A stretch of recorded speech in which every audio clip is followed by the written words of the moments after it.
Madame, monsieur, bonsoir. Où la mafia napolitaine a fait une nouvelle victime jeudi.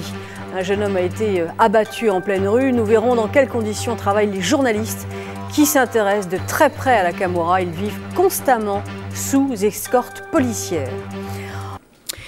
C'est une guerre dont on parle trop peu et pourtant elle continue de faire des victimes. La mafia a tué il y a 2 jours seulement un homme de 25 ans abattu en pleine rue. Nous nous rendons dans la ville de Caserta, près de Naples, considérée comme le fief du clan le plus redouté, le plus meurtrier, le clan des Casalesi. Les journalistes qui enquêtent sur la Camorra vivent en permanence sous escorte policière. Nos envoyés spéciaux Marc Dana et Gaëlan Dolz ont suivi une journaliste dont le travail a alimenté celui de Roberto Saviano, l'auteur du livre Gomorra, qui a eu un succès mondial. C'est le dossier de la rédaction. À Paris, Rosaria Capacchione n'est pas une touriste comme les autres.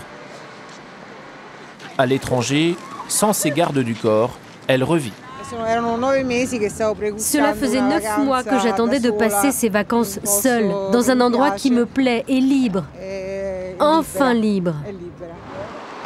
Car depuis 9 mois, chez elle en Italie, Rosaria ne se déplace jamais sans une escorte de policiers. Nous sommes à Caserta, au nord de Naples. Rosaria est journaliste au quotidien local Il Mattino. Depuis plus de 20 ans, elle dénonce l'emprise de la Camorra sur sa ville natale. Cette mafia napolitaine a commencé à la menacer dès 1991. Cet article-là, c'est celui qui a provoqué la fureur du clan mafieux. L'enquête de Rosaria a provoqué la confiscation de terrains mafieux d'une valeur de 6 millions d'euros. Alors, les menaces se précisent. Coups de téléphone, lettres, filatures. Un repenti évoque même un plan pour la supprimer devant son journal.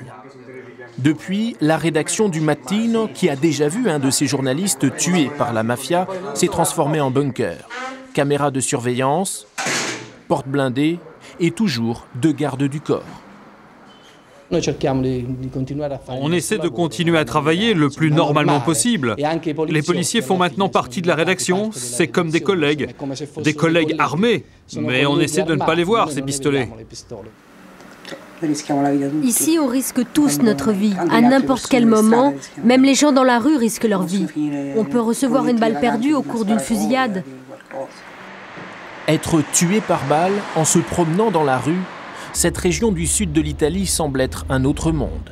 Ces troupes d'élite de l'armée italienne, à peine rentrées d'Irak, ont aujourd'hui pour mission d'y maintenir l'ordre. Rosaria compare ses conditions de travail à celles d'un correspondant de guerre. C'est une vraie zone de guerre. Ici, il y a eu 18 meurtres en 4 mois. Il y a eu des dizaines d'attentats. Il n'y a pas énormément de différence entre ici et l'Afghanistan.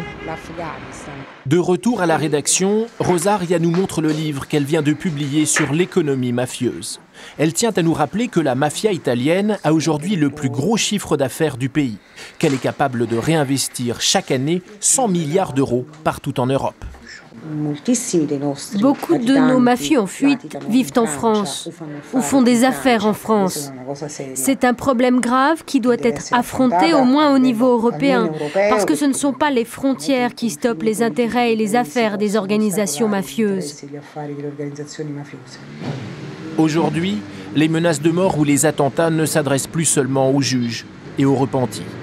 Comme Rosaria Capacchione, près d'une dizaine de journalistes italiens doivent vivre jour et nuit sous protection policière.